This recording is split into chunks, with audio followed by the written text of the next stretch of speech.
Bueno, vamos a ir comenzando. Bueno, Bueno, bienvenidos a las charlas de hoy, de este ciclo de conferencias. Hoy tenemos dos charlas. La primera está a cargo de Claudia Rodríguez Torres y la segunda está a cargo de Dante Barbero. Vamos a comenzar con la primera. Lo que les voy a pedir es que durante la charla, por favor, se pueden apagar el video, todos salvo los oradores, y, y también apagar el micrófono. Lo que vamos a hacer es vamos a ir tomando las preguntas por el chat, así después cuando termine la charla ya tenemos un orden, y si pueden ir pidiendo las preguntas por chat, les vamos dando la palabra.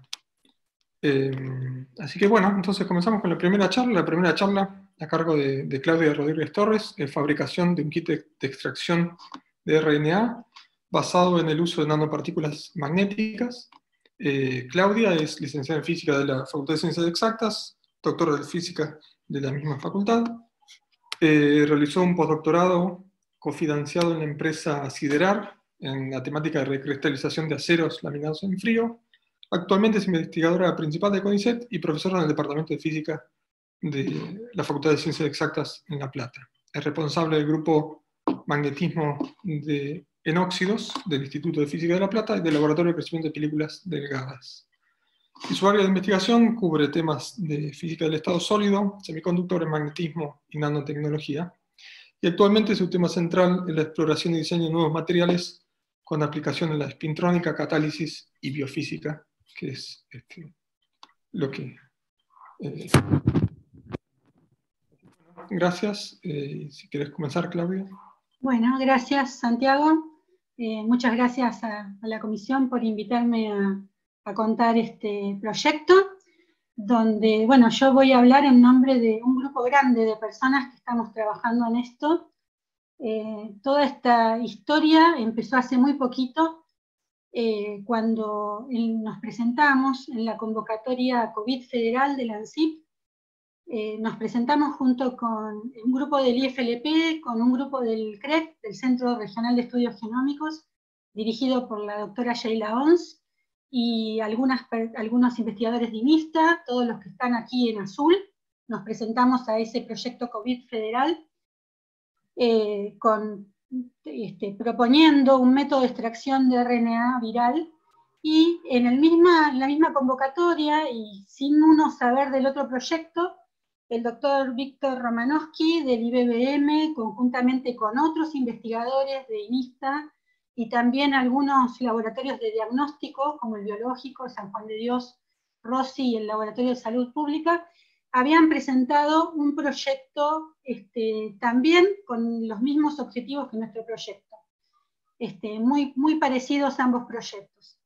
Ninguno de los dos fue seleccionado para la financiación por ANSIP, pero ni bien estuvieron los resultados, nos convocaron de la provincia de Buenos Aires, el Ministerio de Salud y el Ministerio de Producción, porque, bueno, en esa convocatoria, no sé si ustedes recuerdan, había que pasar por una etapa que la provincia tenía que avalar la presentación de estos proyectos, y bueno, ellos habían visto ambos proyectos y les parecía interesante y les parecía que eran viables y que podían ayudar, ¿no?, en esta situación que estamos pasando de COVID, en particular en lo que refiere a diagnóstico.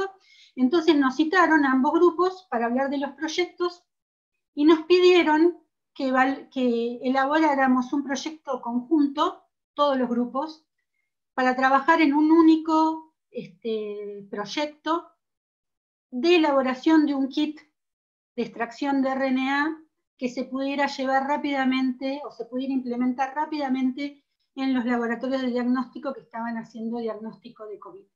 Bueno, eso hicimos, elaboramos un proyecto conjunto que en pocos días lo presentamos, lo aprobaron y se inició la firma de un convenio entre Universidad Nacional de La Plata, CONICET, Ministerio de Salud, Ministerio de Producción, Ciencia e Innovación Tecnológica, que ya está firmado, pero antes de que estuviera firmado empezamos a trabajar todos en este proyecto, Esta convocatoria, o sea, esta reunión con el Ministerio de Salud y Ministerio de Producción fue a fines de junio, y en julio ya estábamos trabajando en el proyecto conjunto. Y eso es lo que les vengo a contar acá, de qué se trata ese proyecto y en qué estado estamos. Este es el esquema de la presentación. Primero voy a contar un poco muy brevemente sobre los métodos para detectar SARS-CoV-2, en particular sobre lo que se llama el método de detección por PCR, y por qué es necesario para ese método la extracción del RNA. Luego voy a contar cuál es nuestra propuesta, o cuál fue nuestra propuesta para extraer el RNA. Voy a mostrar algunos resultados preliminares de lo que tenemos de julio hasta ahora y las perspectivas. Bien, entonces comienzo contándoles un poco, para enmarcar nuestro proyecto, por qué es necesario extraer el RNA para la detección de COVID. Esto es lo que están viendo acá, si no sé si se ve mi cursor, ¿no? Están viendo, bueno, un esquema de lo que sería el virus del SARS-CoV-2, que consiste, bueno, en una capa de lípidos y donde están incrustadas algunas proteínas, que es la cápside del virus, y en su interior el genoma viral, que consiste de un RNA de 30 kilobases, donde también hay algunas proteínas. Entonces, entre los métodos para detectar el SARS-CoV-2 tenemos los que detectan alguna proteína, la proteína S, que es de método de antígenos, los que pueden detectar los anticuerpos que se generan en nuestro organismo una vez que fuimos infectados por el virus, que son los de antígenos, detección de antígenos, y los que detectan directamente el genoma viral, o sea, el RNA viral, que en particular el más conocido, el más familiar, es el PCR, la técnica PCR, que viene su nombre por la reacción en cadena de polimerasa. Esta detección, o sea, la detección del genoma viral, es el método que detecta antes, ¿no?, la infección. En las primeras etapas de infección se puede determinar el RNA. Los otros métodos, en particular el de anticuerpos, hacen una detección ya cuando se generan los anticuerpos, o sea, posterior. Y por eso es muy importante esta técnica de detección, porque permite determinar la infección con el virus cuando justamente es más contagioso el virus. Para realizar esta detección por PCR, primero les voy a contar un poquito las etapas, ¿no?, de la técnica. Lo primero que hay que hacer cuando uno tiene una muestra que viene del hisopado nasofaríngeo del paciente, lo primero que hay que hacer es extraer justamente el ARN viral, y ahí es donde entramos nosotros con nuestro proyecto. Entonces, primero de todo es extraer el ARN. Esa muestra purificada se pone en un termociclador, donde empieza toda la etapa esta de duplicación del ARN. Lo primero que ocurre en ese termociclador es la etapa esta de donde el ARN o fragmentos del ARN pasan a hacer una cadena de ADN, ¿no?, porque es lo que se puede multiplicar posteriormente. Para eso se usa una enzima que se llama transcriptasa inversa o retrotranscriptasa, y eso es lo que le da el nombre al RT-qPCR, como se llama la técnica. Una vez que tenemos la cadena de ADN, empieza la etapa de multiplicación, donde lo que ocurren son ciclados térmicos entre aproximadamente 60 y 90 grados, y en cada ciclo el ADN se multiplica. Por lo tanto, después de un ciclo tenemos el doble, 3 ciclos 2 al cubo, y así siguiendo. Entonces, y simultáneamente, en cada duplicación, también, además de duplicarse el ADN, se van insertando marcadores fluorescentes. Esto lo que nos va a permitir es ir detectando la cantidad de ADN que tenemos en cada ciclo por fluorescencia. O sea, la técnica es por la fluorescencia una detección por fluorescencia de los fluoróforos, o sea, esos marcadores que se adhieren a los ADN. Con lo cual, después de cada ciclo, vamos a tener curvas como las que se ven acá. Esto sería lo que veríamos en una persona sana, una persona que no está infectada con COVID, y lo que estamos viendo acá es la intensidad de fluorescencia en función del número de ciclo, y acá lo que estamos viendo es un marcador que está siguiendo a un gen que tenemos todos, aún las personas sanas. Lo que vemos es que, bueno, esta curva empieza a crecer significativamente después de algún ciclo, aumenta, y bueno, lo que uno esperaría es que ese aumento sea continuo, pero como los marcadores fluorescentes y los insumos que se hacen para duplicar se van agotando, esta curva entra en un lugar donde ya no crece más. Entonces esta es la zona que nos interesa de la curva, y el parámetro que va a indicar cuál es el grado de, o cuánto hay de ese gen, es lo que se llama el cycle threshold, o CT, que es el lugar donde esta curva corta un nivel umbral, que es este verde que está marcado acá, y es donde la curva alcanza un valor que es estadísticamente significativo. Entonces, lo que nos va a indicar si está presente o no ese gen es este valor, que de ahora en más me voy a referir como CT. En el caso de una persona que está infectada con COVID, no solo aparece el gen de control, el IC, sino que aparecen fragmentos del genoma viral. En este caso, por ejemplo, los 1AB o el gen N. Entonces, en una persona infectada no solo vamos a tener el gen de control, sino fragmentos de los genes del genoma viral. Y cuanto más gen tengamos, esta curva va a empezar a crecer antes, o sea, va a despegar antes, con lo cual, cuanto más gen haya, vamos a tener un CT más chico.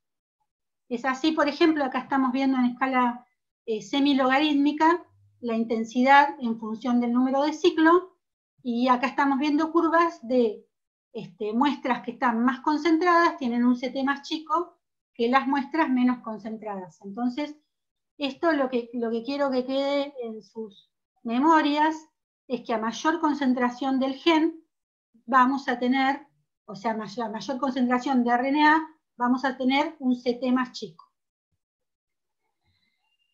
Bien, ¿cuáles son los métodos para extraer el RNA? El método más usado, y el que se está usando en casi todos los laboratorios de diagnóstico que están ahora haciendo diagnóstico clínico de COVID, es el que se llama el método de purificación por columnas de sílice. Este método, bueno, brevemente lo que uno hace es, primero tiene la muestra, ¿no?, de hisopado nasofaringio, y hay una etapa de lisis donde se mezcla la muestra con una sal caotrópica, que lo que hace es abrir la cápside, o sea, esa membrana que recubre al gen para que pueda salir el RNA. Todos estos simbolitos que hay entre tubito y tubito significa que hay etapas de centrifugación. Y son etapas de centrifugación con control de temperatura, o sea que no pueden hacerse en cualquier centrífuga. Bien, una vez que se tiene la etapa de lisis, lo que se hace es pasar la muestra que ya desprendió su RNA y su ADN por lo que se llaman las columnas de sílice, que son estos blanquitos, esto que aparece acá. Y con el pH adecuado y una etapa de centrifugación, lo que se consigue es esto que está aquí, que el ARN quede pegado a las columnas de sílice y todo lo que no es RNA pase.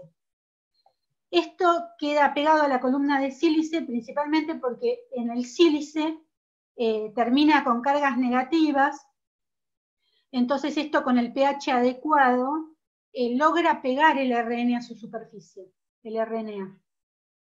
Con lo cual entonces ya tengo el RNA en las columnas de sílice, todo lo que no es RNA pasó, entonces retiro estas columnas de sílice, hago pasar, las lavo para que el RNA deje las columnas de sílice, y bueno, una vez que tengo el RNA en una solución acuosa, que es lo que se llama la etapa de elución, ya retiro las columnas de sílice y tengo la muestra lista para ir al termociclador.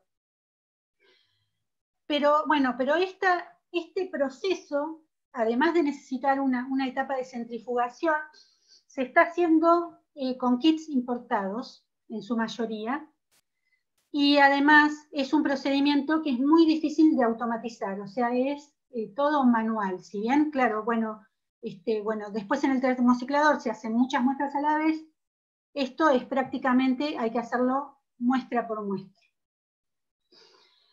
Además, bueno, el hecho de usar kits importados significa que tiene un costo elevado por muestra, ¿no? Hay también otro proceso de purificación que está basado en el uso de perlas magnéticas, que es lo que yo voy a contar ahora, que en eso se basa nuestro proyecto. Este procedimiento basado en perlas magnéticas, también hay perlas comerciales, o sea, se puede comprar, pero también son importados. Y se están usando en algunos laboratorios actualmente. En particular en el INIBIOLP lo estaban usando, no sé si lo siguen usando, pero lo estaban usando, con kits importados, ¿no? También. Bien, entonces, ¿cuál es nuestra propuesta? Bueno, era justamente desarrollar un kit mediante el uso de lo que se llaman perlas magnéticas, ¿no? Para solucionar este problema, el problema de que la extracción de RNA por columnas, que es lo que se está usando mayoritariamente ahora, lleva mucho tiempo, tiene un costo significativo en precio, ¿no? Porque los kits son importados, y por lo tanto es caro por muestra, ¿no? La parte de extracción de RNA agrega un costo significativo en el proceso de diagnóstico de COVID. Y lo que estamos proponiendo en este kit que estamos desarrollando es usar partículas magnéticas. ¿Qué ventaja tendría este otro método? Que sería más rápido, igualmente eficiente y mucho más económico, porque bueno, sería un kit que podríamos desarrollar en Argentina, un kit nacional, con lo cual los costos serían mucho menor que los que estamos importando. ¿En qué consiste? Brevemente, lo que tenemos son nanopartículas magnéticas. Esto quiere decir que responden a un imán, por ejemplo, a campos magnéticos externos. Estas nanopartículas se recubren con sílica, que es lo mismo que tienen las columnas de sílice, perdón, que es lo mismo que tienen las columnas que se usan para el método por columnas, con lo cual esas columnas de sílice pegan el RNA, o sea, lo atraen por carga eléctrica,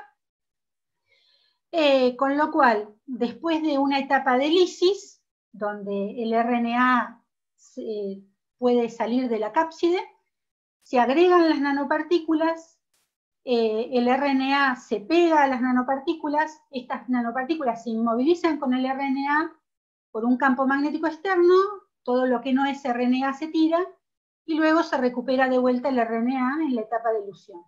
Y no llevaría ninguna etapa de centrifugación, ¿no? Y sería un kit que podemos fabricar acá en Argentina.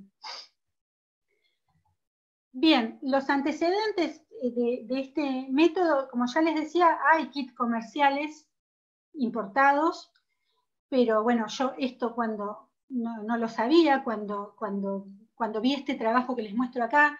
Este es un trabajo que se publicó el preprint en abril de 2020, y este trabajo proponía justamente desarrollar o fabricar nanopartículas magnéticas para extracción de RNA, e incluso proponía una forma de automatizar este método. Bueno, yo soy física, como ya dijo Santiago, de biología sabía y sé poco y nada, con lo cual me puse en contacto con los biólogos y biotecnólogos para ver si esto era viable. todos, bueno, coincidieron que sí, entonces, bueno, avanzamos con este proyecto y lo presentamos en esa convocatoria de COVID federal. Lo que yo sabía es que nosotros en el IFLP podíamos fabricar estas perlas magnéticas, y bueno, con los biólogos y biotecnólogos, ellos podían hacer la prueba de extracción de ARN, entonces comenzamos con esta idea de desarrollar el kit. En este trabajo justamente mostraban que tenían nanopartículas del orden de 10 nanómetros, con un potencial Z negativo, que respondían rápidamente al campo magnético externo de un imán, y que funcionaba perfectamente para detectar, para extraer, para purificar las muestras que luego se iban a poner en el termociclado. En este otro trabajo también de este año, este fue posterior, este ya apareció una vez que nosotros habíamos empezado con el proyecto, también proponen la fabricación de perlas magnéticas y proponen otro método de automatización que en vez de poner el imán de costado, lo meten dentro de la solución con las nanopartículas. Bien, bueno, ahora paso a contarles algunos resultados ya de esto. Como les decía, la reunión con el Ministerio de Salud y de Producción fue a fines de junio, y empezamos a trabajar en este proyecto en julio. El 3 de julio sintetizamos las primeras perlas magnéticas, y estos son los resultados que tenemos desde ese momento, desde el 3 de julio. Lo que hicimos es fabricar por un método que se llama coprecipitación nanopartículas de magnetita, que es un material ferrimagnético. Esto lo hicimos en el Instituto de Física de La Plata. Esas nanopartículas se recubrieron con sílice, que es silicio O2, en INIFTA.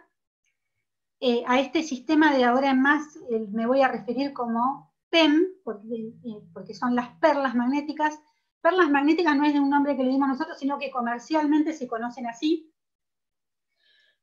Bueno, estas las caracterizamos, estas partículas tenían un diámetro hidrodinámico determinado por dispersión de luz del orden de los 2 micrones, un potencial Z negativo, que quiere decir que su superficie está cargada negativamente. El contenido de sílice es aproximadamente el 60% del peso total de las perlas. Medimos su fuerza magnética por unidad de peso, que nos daba 31. Esto quiere decir que la atracción del campo, la fuerza por atracción de un campo magnético es 30 veces más grande que su peso. Esto es una magnitud muy importante porque implica que van a responder rápidamente a un imán. Y bueno, tienen una magnetización de saturación del orden de 30 mol por gramo. Esta es una microscopía de las perlas que fabricamos. Lo que podemos ver es que esta agrupación de nanopartículas tiene un orden de entre 1 y 2 micrones, como se daba por DLS. Acá lo que podemos distinguir es la composición elemental. Los rojitos es hierro, está marcando el hierro, que es de las partículas de magnetita, y lo verde está marcando el silicio.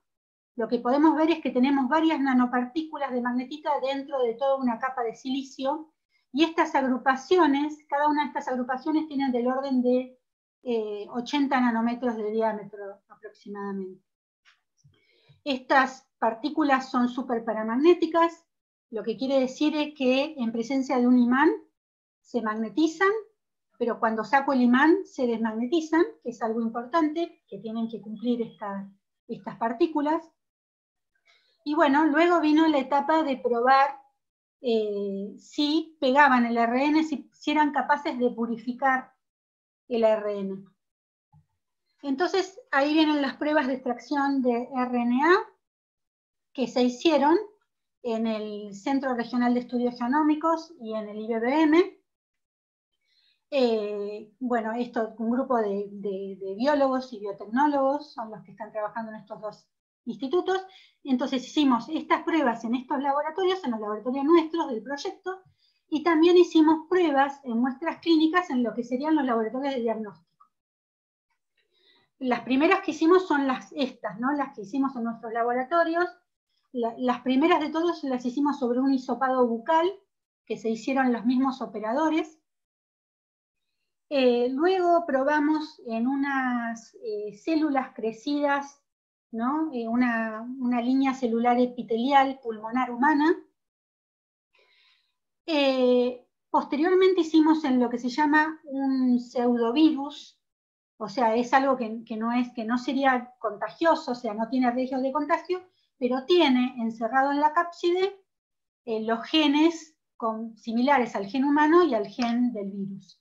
Este es un kit que viene para justamente poner a punto los métodos de extracción de RNA usando las columnas de sílice. Viene en los kits comerciales. Y por último, hicimos las pruebas en lo que serían, algunas pruebas en lo que serían muestras clínicas de hisopados nasofaringios de pacientes con sospecha de COVID. No voy a mostrar absolutamente todo, voy a mostrar algunos resultados de esto, porque si no, no terminaríamos. Primero les cuento en qué consiste todo el protocolo de extracción de ARN. Primero se mezcla la muestra que viene del hisopado nasofaringio con lo que se llama el buffer de lisis, que es lo que abre la cápside para que salga el RNA. Luego se agregan las perlas magnéticas y se hace un mezclado.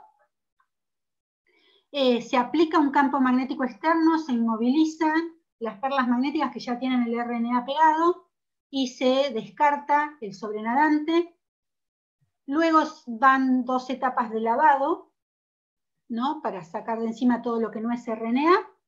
Y por último, una etapa de elusión donde con el pH adecuado el RNA se desprende de las nanopartículas, otra vez se inmovilizan las nanopartículas y ahora nos quedamos con el sobrenadante, que es lo que va a ir a la técnica de análisis para determinar si está el RNA o no.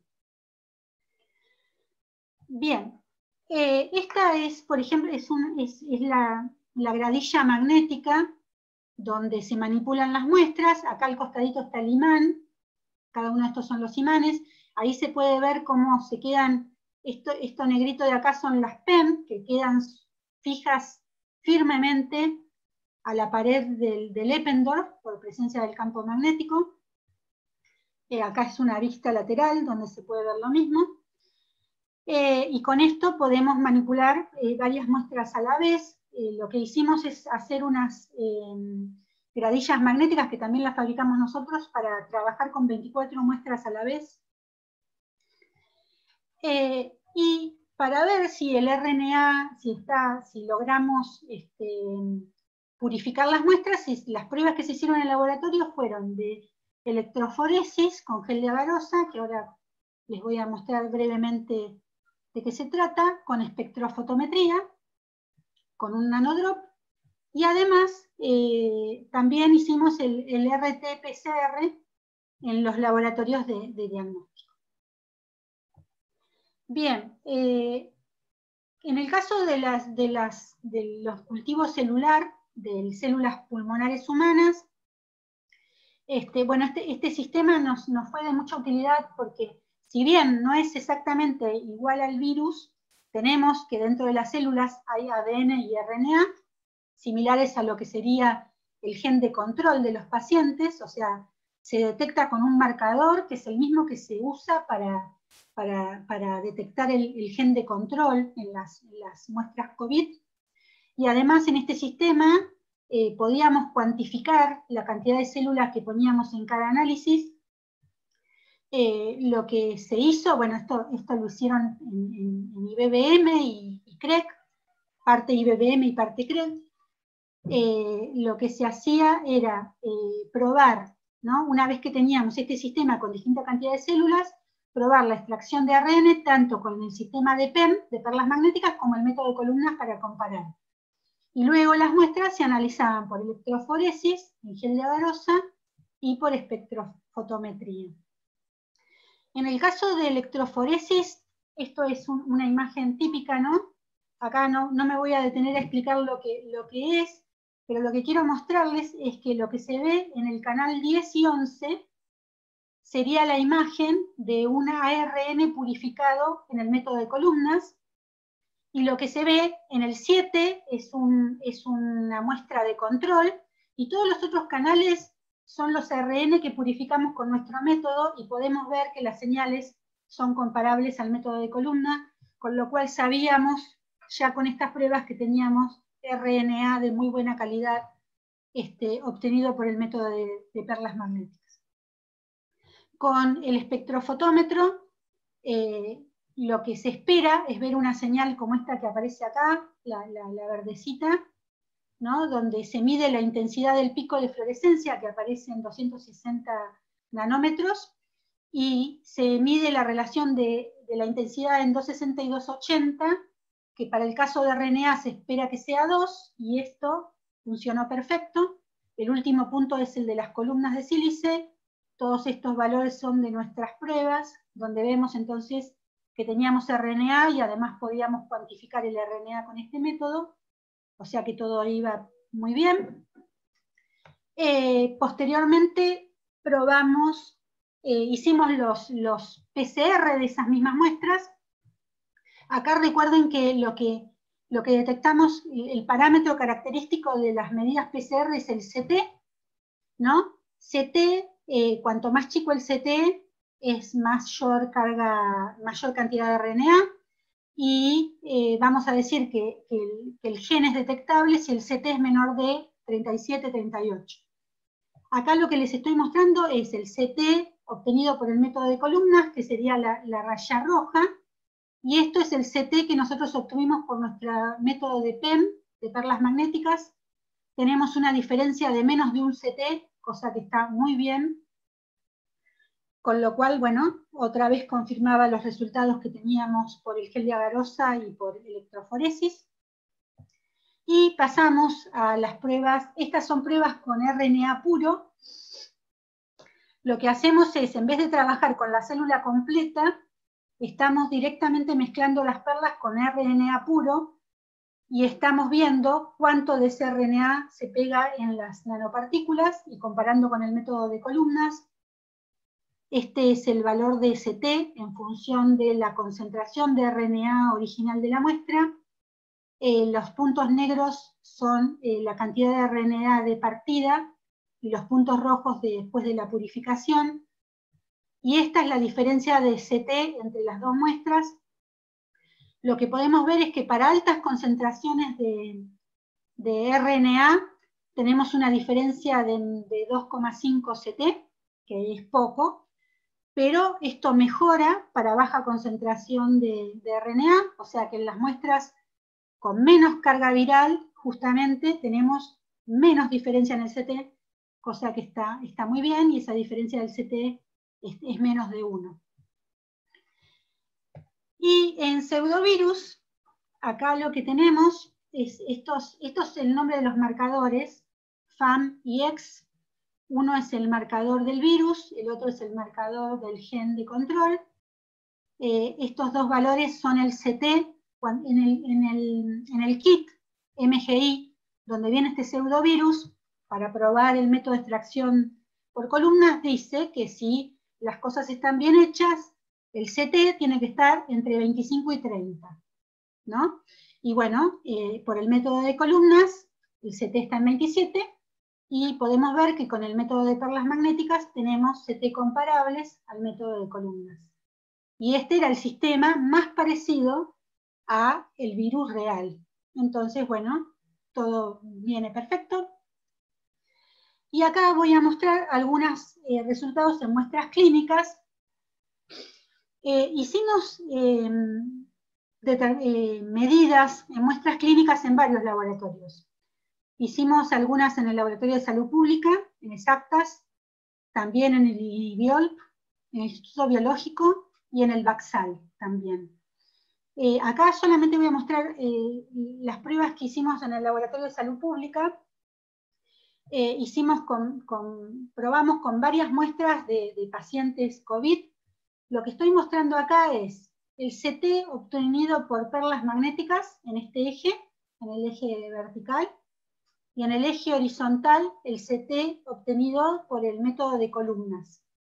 La línea azul indicaría que tenemos el mismo CT en los dos ejes, ¿no? Entonces, y nuestros puntos son los puntos negros. Lo ideal sería que los puntos negros cayeran sobre la línea azul o por debajo de la línea azul. Eso diría que tenemos un método de purificación que es igual al de columnas o mejor. En realidad todos caen un poco por encima, pero la diferencia en CT es muy chiquita. Y lo importante es que para todas las muestras que por el método de columna daban que el paciente estaba infectado, que serían todos estos, a nosotros también nos da que está infectado, excepto una muestra. Solo una muestra a nosotros nos da que el virus no es detectable, y por el método de columnas da que es detectable. Pero que tiene un CT grande, o sea, estamos en la zona donde el diagnóstico es sospechoso. Y todas las muestras que eran negativas para el método de columnas también eran negativas para nuestro método. Así que bueno, estas son las pruebas en un conjunto finito de muestras que habíamos hecho. Todo va bien, seguimos, ahora estamos por empezar las pruebas en un conjunto mucho más grande de muestras en varios laboratorios de diagnóstico. Para todo esto, todo este tiempo estuvimos ajustando el protocolo para llegar al protocolo más eficiente, y ya fabricamos varias lotes de nanopartículas de perlas magnéticas. Y bien, y además, como les decía, también fabricamos las placas con imanes. Acá lo que podemos ver es una placa que se fabricó con la impresora 3D, ¿no? Estos son los imanes, para trabajar con varias muestras a la vez. Esto es para el procesamiento de varias muestras a la vez, pero manual, y estamos trabajando también en el desarrollo de placas con imanes para un posible proceso de automatización usando una placa de 96 wells, que se llama. Y bueno, no solo estamos proponiendo este tipo de placas para 96 wells, sino también estamos probando el método de automatización que sería sumergir los imanes dentro de la muestra. Entonces, en eso estamos.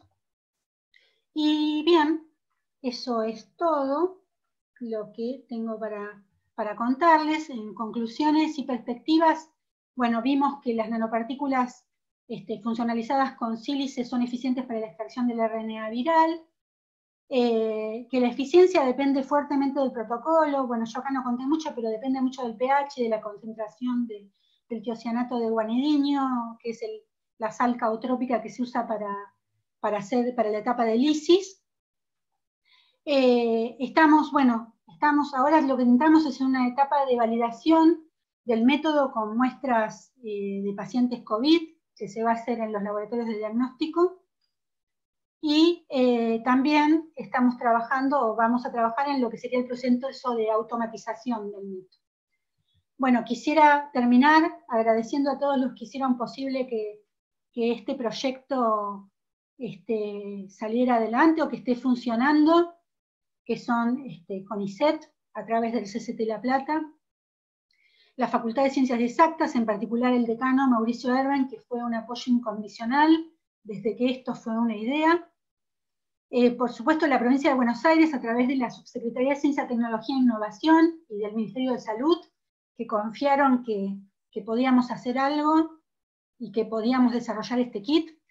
A la incubadora Minerva de UNLP, que también nos apoyaron desde el minuto cero con este proyecto, en particular a Valeria Bocio. A los directores de nuestros institutos que hicieron posible trabajar con todas las reglamentaciones y todo el proceso de seguridad para que podamos entrar a trabajar a nuestros institutos, y a todos los laboratorios de salud pública que, a pesar de todo el trabajo que tienen, estuvieron destinando parte del tiempo a probar, a hacer las pruebas de nuestro protocolo y nuestras perlas magnéticas. Bien, es todo por hoy. Muchas gracias por su atención.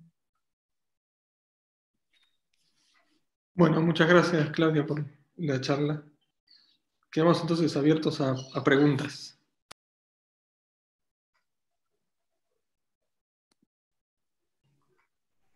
Yo puedo hacer una pregunta a Santiago. Voy a abrir la cámara a ver si me anda bien. ¿Ahí está? Sí, adelante.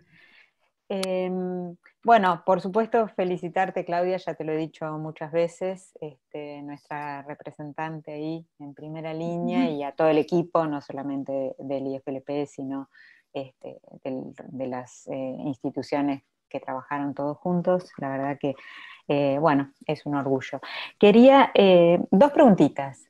Cuando Sí. mostraste las medidas con muestras clínicas, Sí. que no sé qué slide era, Que lo creo ponga. que era. Dale, sí. Sí, ahí vamos. Sí. Los 3 puntos que están acá abajo, Sí, ¿qué son? sabía. Mira, cuando mostraste la pregunta, no sabía que me iba a preguntar eso. Yo también Sí. iba a preguntar. Buenísimo, sí. Aparte está muy llamativo, ¿no? Sí, sí, por eso, Sí, están claro. para preguntar. Bueno, miren, este punto, por ejemplo, es raro. Es probable que sea una contaminación cruzada. ¿Por qué? Porque a nosotros nos está dando un CT muy chiquito, significa mucha carga viral, y en el método de columna da un CT muy grande. O sea que es probable que acá haya habido, en realidad en estos 3 puntos, alguna contaminación cruzada, ¿no? Producto de la manipulación de las muestras. ¿Sí? Eso. Sí. Y, por ejemplo, cuando vos haces la comparación acá con la línea, ¿no? Que vos decís, bueno, lo que esperarías. Sí. El análisis estadístico, ¿cómo se hace? Porque a lo mejor no necesariamente tiene que estar exactamente sobre claro, la línea, claro. ¿no? Sí, claro. En este caso, cada uno de estos puntos todavía no tiene, o sea, no tiene un error, es una medida, ¿no? Sí, Pero sí, eso sí, lo entiendo, pero digo, claro. porque yo contaba Mira, y digo, a lo mejor tiene, no sé, un no, 40% de los puntos de afuera que claro, estaría bueno. no, en realidad en todos estos puntos que tienen CT por debajo de 30, no nos importa, porque lo importante es si es positivo o negativo, o sea Claro, que claro, no importaría.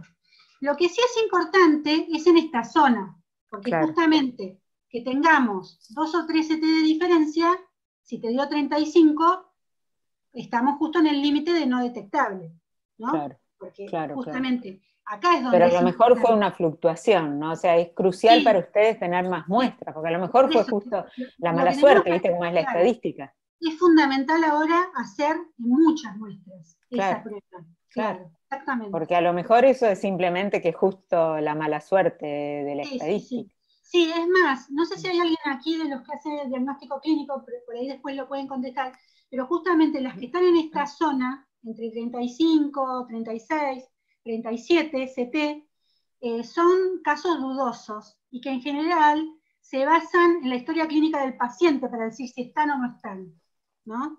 O sea, son justo los que están en medio como dudoso el examen, Claro, ¿no? claro. Y una última, si puedo hacer una última preguntita. Imaginemos que pase ya toda la pandemia, pasa todo, esto fue utilizado y demás. ¿Qué aprovechamos para otras aplicaciones? Sí, qué bueno que me hiciste esa pregunta porque me había olvidado. Esto sirve para cualquier otro tipo de enfermedad que necesites aislar el ARN o el ADN, RNA o DNA. ¿Está bien? Por ejemplo, Zika, dengue, no sé. Okay. ¿Sí? Hay muchísimas Buenísimo. enfermedades, ¿no? Donde se necesita aislar, puede ser RNA o DNA. Entonces, eso sería para el diagnóstico clínico de enfermedades, pero además, en los laboratorios de investigación comunes, o sea, de los institutos, también lo necesitan. Entonces sería una herramienta mucho más barata que comprar Claro, un kit importado de columnas, ¿está bien? claro, Entonces claro, también claro, vendría claro. muy bien para los laboratorios científicos, ¿no? No, buenísimo. Bueno, felicitaciones de nuevo de mi parte. Gracias. Gracias a vos por también tu ayuda en todo esto.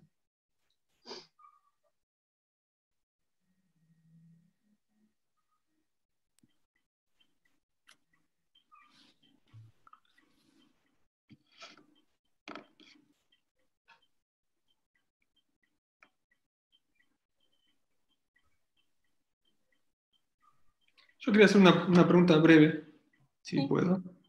Quería preguntarte por la temperatura. ¿En qué rango de temperatura se puede trabajar con esto? Es ambiente, todo ambiente, todo Esto temperatura. ¿en qué rango se podría trabajar? ¿O eso no? ¿A qué te referís? ¿Para abajo o para arriba? Para abajo, Temperatura. para abajo. Y no lo sé, pero tendría que ser que toda la muestra se mantenga líquida por lo pronto. Pero Eso ocurriría antes, o sea, eso ocurriría antes que las nanopartículas dejen de ser superparamagnéticas. claro, sí, también. Es importante que las nanopartículas se mantengan superparamagnéticas justamente para que cuando yo saco el imán se desmagneticen. O sea que Claro, sí, eso sería un limitante, pero después son fuerzas eléctricas, ¿no? O sea que no, claro. no, sí.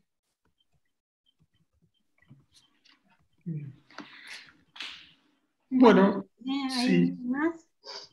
si no hay más preguntas, pasamos a la Algo segunda charla. Te entonces. agradecemos nuevamente, Claudia. Pasamos a la Gracias. segunda charla. Sí. Ahí salgo, Aplaudimos ¿verdad? por Zoom. Bien.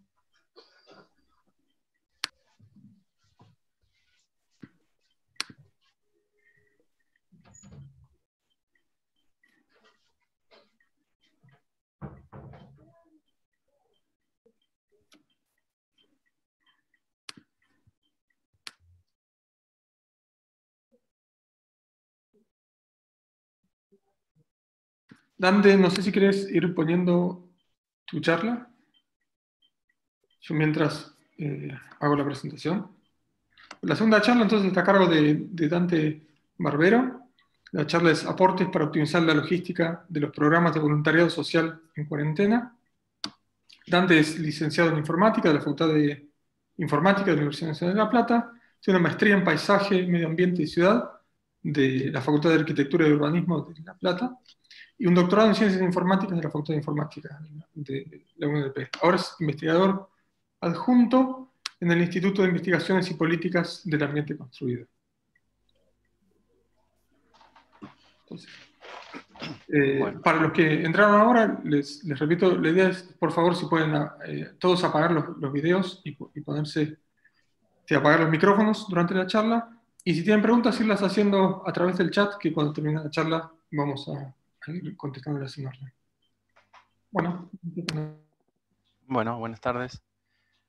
Bueno, para comenzar un poco a explicar el porqué del título de esta charla, quería hacer una breve síntesis cronológica que dio lugar al tema de esta conferencia.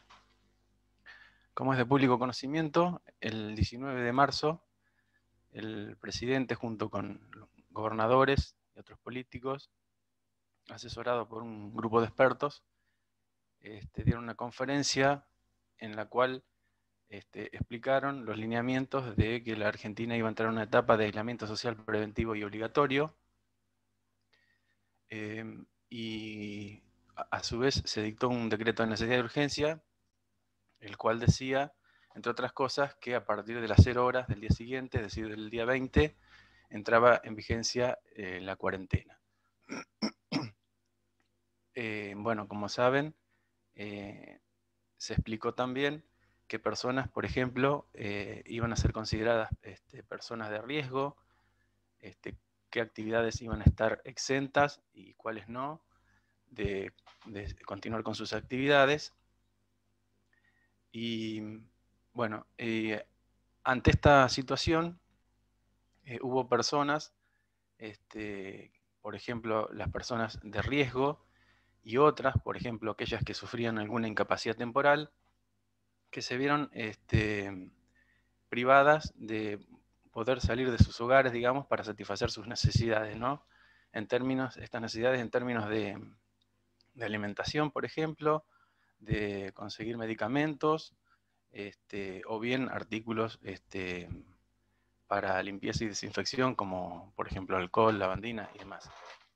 Entonces, a los pocos días de iniciada esta cuarentena, diferentes municipios a lo largo del país reaccionaron y presentaron proyectos para poder asignar personas voluntarias a personas que demandaban asistencia. Y bueno, uno de los municipios que primero reaccionó fue Cava, que a los 2 días de entrar en cuarentena el país,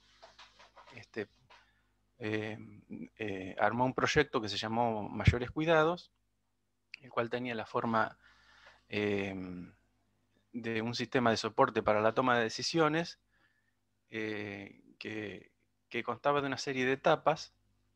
Primero se difundió ese proyecto para llamar a personas que demandaban asistencia y a personas voluntarias. Luego se inscribieron a ambas, a los voluntarios y a los demandantes. Luego se georreferenciaron los domicilios de los voluntarios y demandantes y luego se trató de asignar voluntarios a personas que demandaban asistencia, agrupándolos por barrios. Bueno, entonces, ¿cuál era el problema de esto? Bueno, el problema es que estaban en una ciudad cualquiera.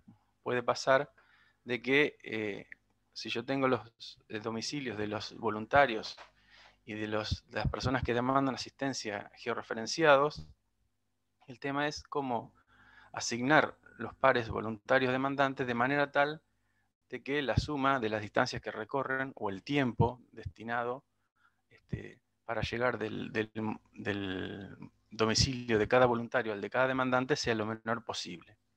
En definitiva, se trataba de un problema de asignación, como se le conoce, por ejemplo, en la industria, este tipo de problemas, donde en lo que es industria, lo que se hace es resolver recursos, asignar recursos a determinadas tareas. En este caso, era un problema de asignación, donde lo que se asignaban eran voluntarios a personas que requerían asistencia. Entonces, bueno, ¿cómo resolver este problema? Bueno, una forma era... ¿Está hablando? ¡Ah!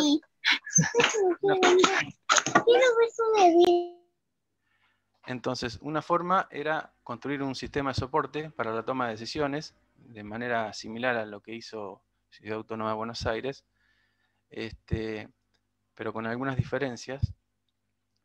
Y para, de esta manera, poder, con la información de los voluntarios y los demandantes, geolocalizarlos en el territorio en un mapa, calcular las distancias y optimizar la asignación. Bueno, esto dio lugar a un trabajo que se encuentra en este artículo que va a salir en los próximos días en la revista Estudios Socioterritoriales. Y por supuesto aparecen dos términos ahí, optimización y logística, que me parece que son bastante precisos en cuanto a que la respuesta que se va a dar a este problema es la óptima en el sentido de que no va a haber una asignación mejor. Y por otra parte, el término logística, que podría haber sido sustituido por ahí por otros términos como transporte o movilidad, pero me parece que este era más apropiado por el hecho de que se trataba de un conjunto de medios, como dice la Real Academia Española, que son necesarios para llevar a cabo la organización de un servicio, como era en este caso el de asistencia, ¿no? Entonces, como les decía, en el caso de Ciudad Autónoma de Buenos Aires, ellos a cada persona que se inscribía como voluntaria se le registraba su ubicación por barrio, ¿no? Su ubicación exacta. Entonces pueden aparecer algunos, eso digamos, de esa forma de asignar cosas, en principio como una primera aproximación está bien, pero vamos a ver que tiene algunas falencias.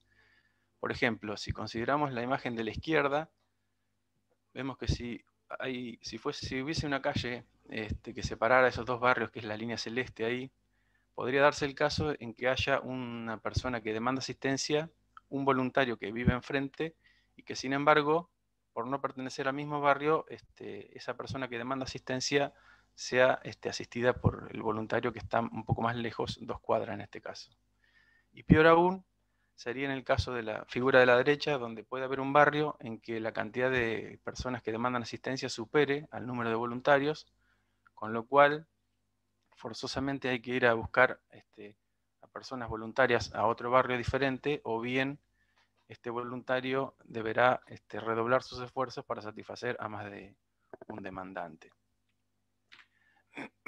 Dicho esto, ¿cómo se puede hacer entonces para asignar voluntarios a demandantes de forma óptima? Bueno, lo que hay que hacer para eso es construir una matriz de costos, donde estos costos lo que expresan son las distancias entre los domicilios de cada voluntario y demandante, o bien el tiempo en llegar entre cada uno de esos dos domicilios. ¿Cómo se puede construir esa matriz de distancia o de tiempo? Bueno, hay dos herramientas. La primera, Google Maps, es gratuita. En Google Maps uno puede seleccionar un punto en el mapa, hace clic con el botón izquierdo, le va a aparecer un menú que dice cómo llegar desde aquí, luego hace clic en otro lugar del mapa y lo que le traza es esto que ustedes ven aquí a la derecha, donde figuran los caminos más cortos de ir de un lugar a otro y el tiempo en que tardaría en recorrerse ese camino. Y también brinda otros caminos alternativos y también da la posibilidad de elegir el modo de transporte. Por ejemplo, esta parte de acá arriba es el camino mínimo entre dos puntos, considerando el vehículo, el auto como modo de transporte, y en la parte de abajo es lo mismo, pero considerando el andar a pie. Por supuesto, el andar a pie no tiene en cuenta el sentido de circulación de las calles, a diferencia de la circulación en auto. Ahora bien, si uno tiene en una ciudad, por ejemplo, 100 voluntarios, 100 demandantes, por decir un número, la combinación o la matriz de costo va a tener 100.000 elementos, con lo cual hacer esto manualmente es un trabajo bastante arduo. Entonces hay una segunda herramienta que es Google Maps Platform, que es una herramienta de Google, una librería de funciones que puede utilizar un programador para que este cálculo de distancias, digamos, se haga invocando a funciones predefinidas de Google. Entonces, una vez que uno construye esa matriz de costos, que puede ser una matriz o se puede ver como un grafo, es lo mismo. Digamos, si fuese un grafo como lo que está a la derecha, acá cada arista significa el costo, o sea, el tiempo o la distancia que tardaría el voluntario 1, en este caso, en llegar hasta el domicilio del demandante 1. Es decir, en cada arista tendríamos el costo asociado. Entonces, para resolver este problema de forma óptima, lo que hay que hacer es ver, por ejemplo, supongamos que este voluntario asiste a este demandante. Eso va a significar que este mismo voluntario no va a satisfacer las demandas de estas otras personas, con lo cual estas flechas como que no tendrían sentido. Y también todos los otros voluntarios, las flechas que lo conduzcan a este demandante, deberían también anularse porque ya fue asistido por este voluntario. Entonces lo que nos quedaría, en definitiva, serían los costos en términos de tiempo o de distancia de llegar desde el domicilio de cada voluntario a cada demandante. Si sumamos esos costos, vamos a tener la distancia o el tiempo requerido por todos los voluntarios para llegar a los domicilios de las personas que necesitan asistencia. Entonces, dicho esto, ¿cómo se agregan, cómo puedo representar esto en un modelo? Bueno, simplemente a la matriz de costo anterior la multiplico por un número, por una variable x y j, que esa variable puede tomar solamente dos valores, o 0 o 1. Si toma el valor 0, por supuesto el producto entre estas dos cosas da 0, y si toma el valor 1, el resultado es el valor C11, en este caso, que es un valor de la matriz anterior.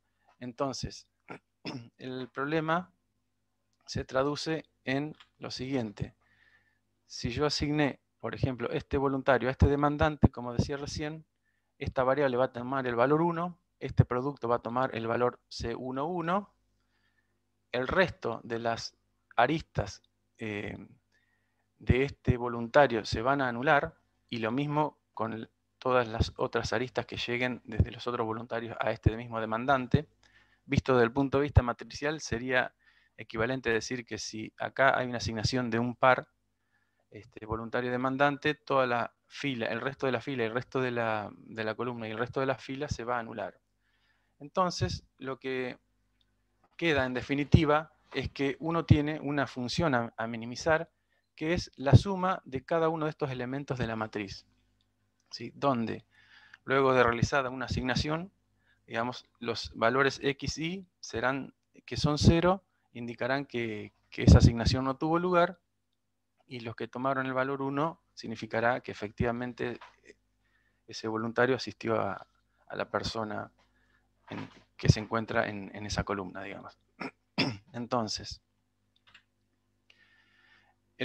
matemáticamente el problema que había que resolver entonces puede verse, como dije recién, como la sumatoria de los elementos de esa matriz, y por supuesto va a haber una serie de restricciones que va a haber que satisfacer simultáneamente, que son que cada voluntario tiene que asistir a un demandante solo, y a su vez, por supuesto, cada demandante es asistido por un solo voluntario. Eso se resume sintéticamente en estas dos sumatorias. Y bueno, y después habría otras restricciones más, que son que estas XY, que las XY que están aquí son variables binarias, pueden tomar valores 0 o 1. Entonces, con este modelo matemático del problema, llevado a la realidad, en una ciudad, por ejemplo, pueden pasar tres cosas, ¿no es cierto? Pueden pasar que el número de voluntarios sea mayor al número de personas que necesitan asistencia. El número puede ser igual o podría ser menor. En el primer caso, si la cantidad de voluntarios es mayor que la cantidad de demandantes, bueno, tenemos una situación como la que se observa acá en esta figura. Tenemos 4 demandantes, 6 voluntarios. Entonces lo que se hace es se procede a calcular la matriz de costos. Por ejemplo, esta posición de la matriz significa la distancia que hay entre el voluntario 1 y el demandante 1, que como ven aquí es 6 cuadras en este caso, que serían esta, 2, 3, 4, 5, 6, considerando el sentido de circulación de las calles.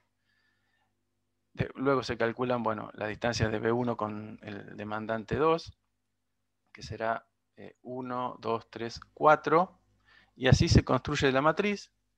Y luego, como ven, una vez construida esta matriz, se construye la función que hay que minimizar, que fíjense que los valores salen de aquí, 6, 4, 3, 4, ¿sí?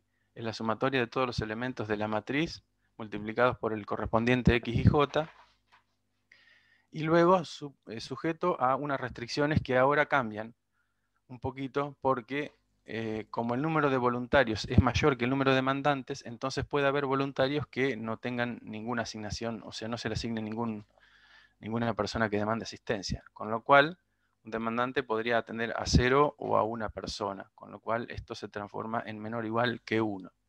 Lo que sí tiene que ocurrir es que cada demandante sí o sí tenga asignado un único voluntario. Bajo estas restricciones, entonces, uno puede aplicar un método de programación lineal para resolver este problema de minimización, como por ejemplo podría ser el método simplex o el método de punto interior de Kamarkar. En este caso he aplicado el método simplex, y la solución óptima que se obtiene es esta que está aquí abajo, que lo que indica es, por ejemplo, que x14 valga 1, significa que el voluntario 1 debe asistir al demandante 4. Acá que el voluntario 2 asiste al demandante 3 y así siguiendo.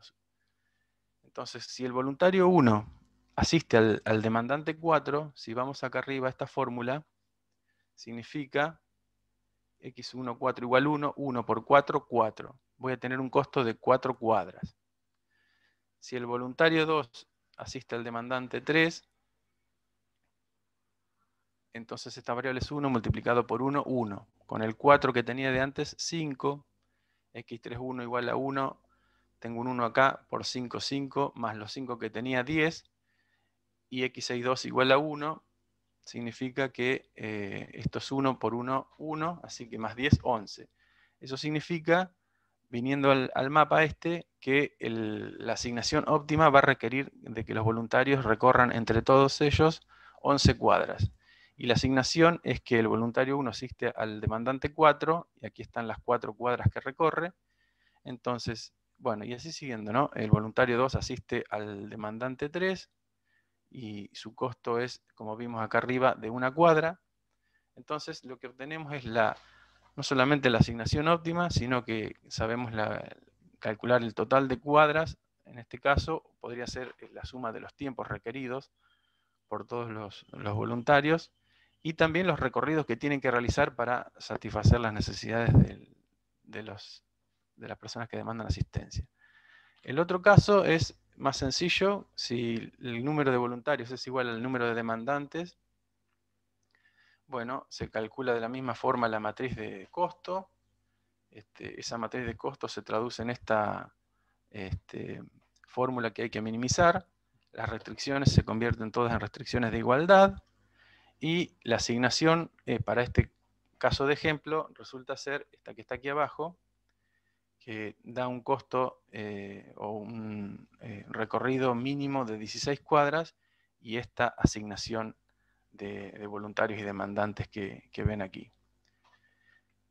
El otro caso es un poco más complicado. Si el número de voluntarios es menor al número de demandantes, esto significa que cada voluntario debe indicar cuál es la cantidad de personas a la que está dispuesto a asistir. Por eso, estas variables que están acá son, digamos, propias de cada individuo, de cada voluntario. Va a especificar a cuánto está dispuesto a ayudar. Entonces, bueno, estos se transforman en restricciones de desigualdades. Por otro lado, tenemos siempre de que cada demandante tiene que ser asistido por solo un voluntario, y aparece una restricción adicional más aquí, que es poco intuitiva en realidad, pero que lo que dice es que independientemente cuál sea la asignación de voluntarios a demandantes, lo lógico es que va a haber tantas asignaciones como demandantes haya, no importa cómo fueron asignadas.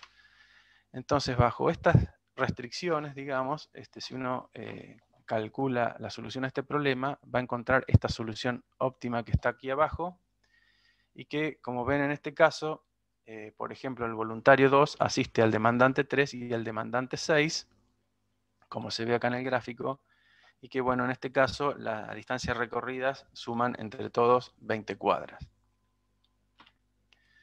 Entonces, como corolario de lo anterior, lo que se deduce es que el problema de asignación original, cuando el número de demandantes no es el mismo que el número de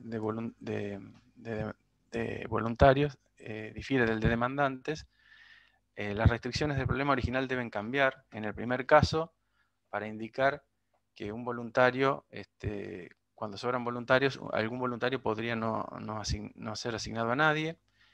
El resto de las restricciones se mantendrían igual, y en el caso de que haya menos voluntarios que demandantes, bueno, hay que ver el número de personas a las que está dispuesto a asistir, por un lado, y por el otro lado, de que tiene que haber tantas asignaciones como número de demandantes haya. El resto de las restricciones se mantiene sin cambio. Entonces, como conclusiones, digamos, para resolver este problema lo que habría que hacer es construir un sistema de soporte para la toma de decisiones que siguiendo estas 5 etapas que ven aquí, primero una etapa de difusión para llamar a inscripción a voluntarios y demandantes, luego inscribirlos, y en la inscripción recabar información acerca del modo de transporte que piensa utilizar la persona que se anote como voluntario, porque eso va a inferir notablemente en la precisión de la matriz de costo, ya que no es lo mismo un modo de transporte que otro, y además no es lo mismo el recorrido que puede realizar una persona que va en auto que alguien que realiza ese mismo recorrido a pie, que puede ir por lugares donde el sentido de circulación de las calles no tenga ningún sentido, digamos, puede ir por contramano si va a pie. Entonces, una vez que se hacen estas 2 etapas, se procede, al igual que en el otro caso, a georreferenciar los domicilios, y luego acá sí sería diferente, digamos, habría que calcular esta matriz de distancias para luego aplicar el modelo matemático, resolverlo con un método de programación lineal para encontrar la asignación óptima. Entonces, como conclusiones, hemos visto que existe una forma óptima de asignar voluntarios a personas que demandan asistencia, y que cuando el número de voluntarios es diferente al de demandantes, hay que cambiar la formulación original de ese problema. Después, un aspecto importante es que si considerando el tiempo y la distancia, es preferible utilizar el tiempo para construir la matriz de costo, porque la distancia a veces, por ejemplo, por el estado del camino o por existir alguna barrera urbana y demás, podría no ser un buen indicador de la situación, con lo cual el tiempo aproxima mejor o hace esto más realista. Y para eso debería, en la etapa de recolección de datos, cuando se inscriben las personas voluntarias, preguntárseles acerca del modo de transporte que piensa utilizar. Bueno, en cuanto a los beneficios de construir un sistema de soporte con estas características, son evidentes. Digamos, en primer lugar, bueno, el hecho de que las personas realmente van a poder recibir ayuda sin necesidad de moverse de sus hogares. Los voluntarios recorrerían distancias mínimas o tardarían un tiempo mínimo. Bueno, y después lo general, ¿no?, de este método, que puede ser aplicado a cualquier municipio, no importa su localización geográfica, ni su número de habitantes, ni el número de voluntarios y demandantes inscriptos. Lo que sí hay que tener en cuenta es que si el número de voluntarios y demandantes supera, por decir un número 100 de cada grupo, ahí, en vez de utilizar un método de programación lineal para resolver este problema, convendría utilizar un método heurístico. Los métodos heurísticos a veces alcanzan la solución óptima al problema, a veces no, pero lo que sí hacen es lograr una solución razonable en un tiempo, en un breve lapso de tiempo. Con lo cual, si uno maneja, por ejemplo, miles de voluntarios, miles de demandantes, la matriz podría tener millones de valores. En ese caso conviene utilizar un método heurístico. Bueno, por todo lo anterior, entonces queda claro que implementar un sistema de soporte para la toma de decisiones de esta forma puede colaborar en gran medida para ayudar a las personas que demandan asistencia.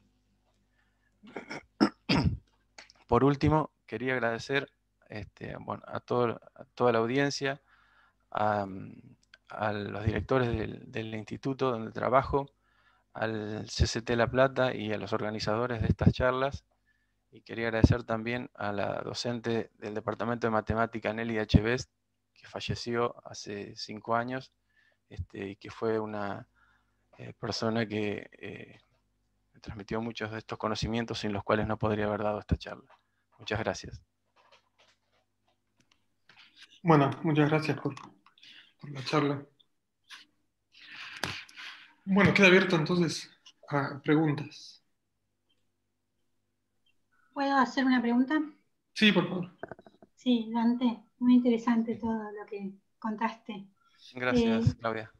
Te hago una pregunta. Primero, si esto se aplicó ya se pudo aplicar en alguna ciudad en el contexto de esto, y si vos sabés si por ejemplo, en Cava, la proporción de demandantes y voluntarios, ¿cómo es? Si tenés idea. Sí, te digo, justamente ayer entré al sitio de ellos para ver eso, y en Cava, por ejemplo, se inscribieron 38.477 voluntarios y 11.680 personas que demandan asistencia. Con lo cual, esa matriz de costo de la que hablaba daría un número de 449.411.360 entradas. Con lo cual, conviene utilizar un método heurístico que sugería anteriormente, ¿no?, dado el tamaño. Con respecto a la otra pregunta que me decías, si se implementó en alguna ciudad, en General Belgrano, que es mi ciudad natal, donde yo estoy, me están por pasar la información para poder llevar a cabo esto, pero después el trabajo, como decía hace un rato, fue enviado a una revista para ser publicado y recién va a aparecer publicado en los próximos días de este mes. Así que en otras ciudades no ha sido implementado. En el caso de Cava, lo que he contado es lo que he leído a partir del sitio web de ellos, pero yo no he participado en el diseño de ese sistema de soporte para la toma de decisiones. Muchas gracias. No, gracias a vos. Te felicito por el trabajo. Bueno, gracias. Lo mismo digo. Por el tuyo. ¿Puedo una pregunta? Sí, por favor. Acá. Hola Dante, muchas gracias por la charla. Estaba pensando en qué medida estos desarrollos podrían servir para pensar en la distribución de la vacuna, ¿no? Que es un poco una cosa que se viene. Vos sabés, exactamente, mira, eso me olvidé de decirlo, te agradezco que me hagas la pregunta, porque una de las conclusiones de este trabajo que no aparecieron, que no las mencioné, es que justamente se podría ser aplicado a otros ámbitos esto, y uno era el de la vacuna, precisamente. Hace unos meses hubo también una campaña de vacunación para la gripe, por ejemplo, en los que a las personas que iban a ser vacunadas, para no hacerlas ir todas al hospital y generar un cuello de botella importante ahí, se dividieron en grupos a los vacunadores y a las personas que iban a ser vacunadas, y este mismo tema, digamos, o problema podía ser aplicado a ese caso. Sí, perfectamente. Exacto. Gracias porque me había olvidado. Bueno. No, gracias a vos. Yo quería hacerte una pregunta que está de alguna manera relacionada, que es, ¿cómo es el escaleo de este problema? ¿El qué? El escaleo en términos del número de agentes. Ah, bien. Mira, eso, a ver, el método, el modelo matemático, como dije hace un rato, no varía, digamos, por el número de personas que estén involucradas, sean voluntarios demandantes. Ahora, para resolver ese sistema de ecuaciones, ese problema de minimización, digamos, hay dos formas, digamos. Están los métodos exactos y los métodos heurísticos. Los métodos exactos son básicamente dos: el método simplex de programación lineal y el método de punto interior también de programación lineal,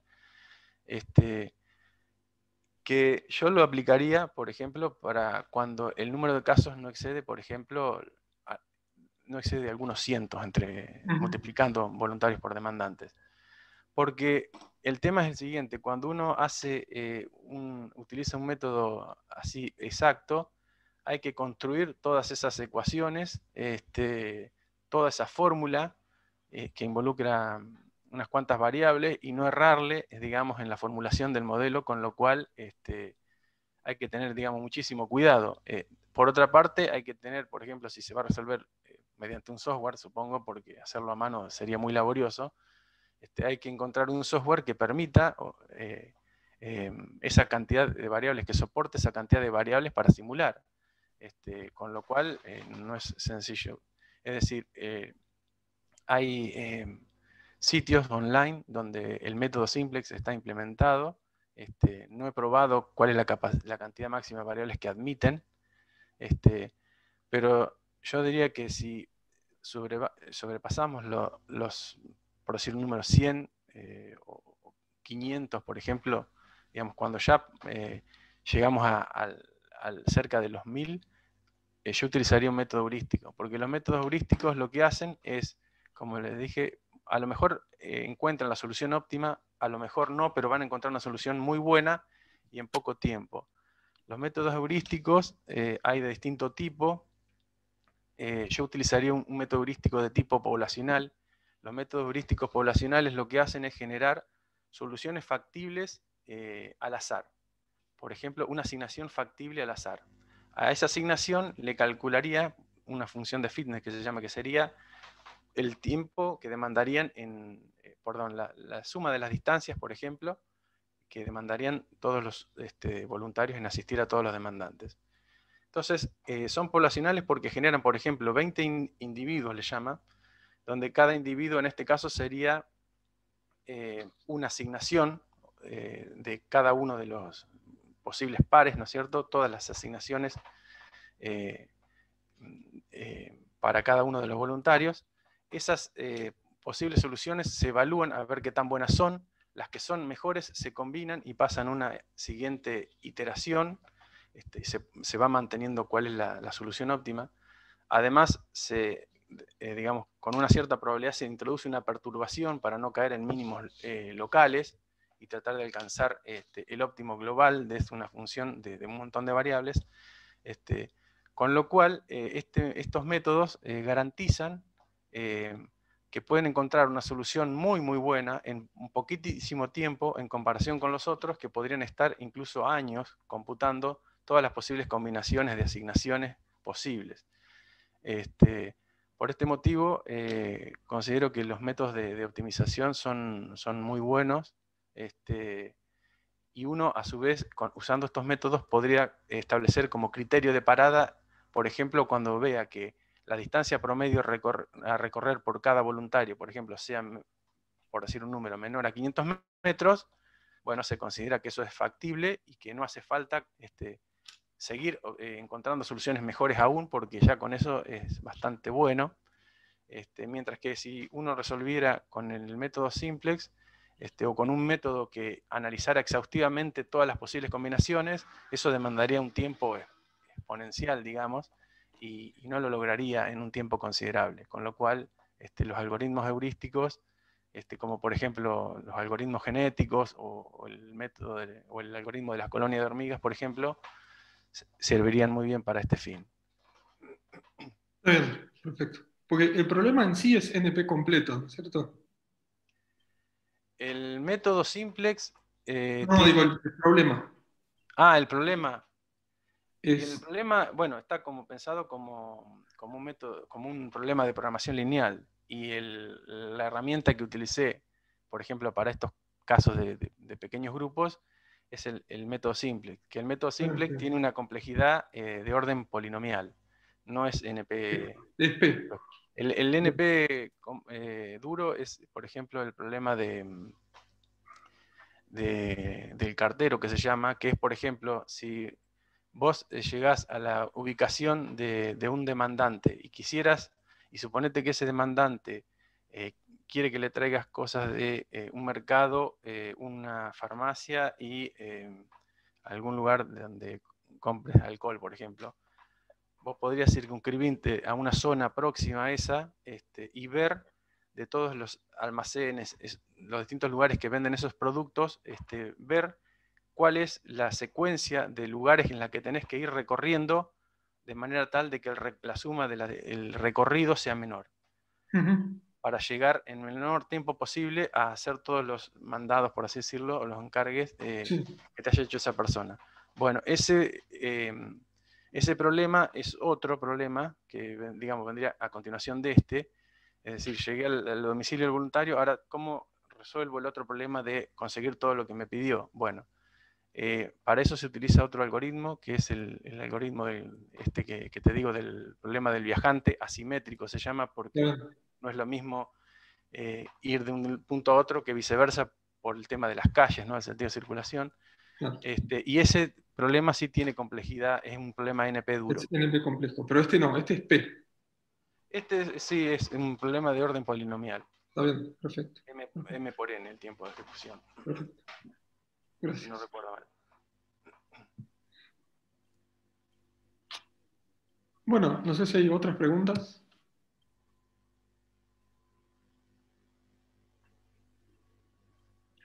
Quisiéramos, si no hay más preguntas, vamos a agradecer a ambos oradores. Fueron muy buenas charlas. Les agradecemos un viernes a la tarde por haber participado de estas charlas. Gracias también a los que participaron como oyentes y les preguntas. Y entonces, el viernes que viene, a la misma hora, hay otras charlas en temas relacionados.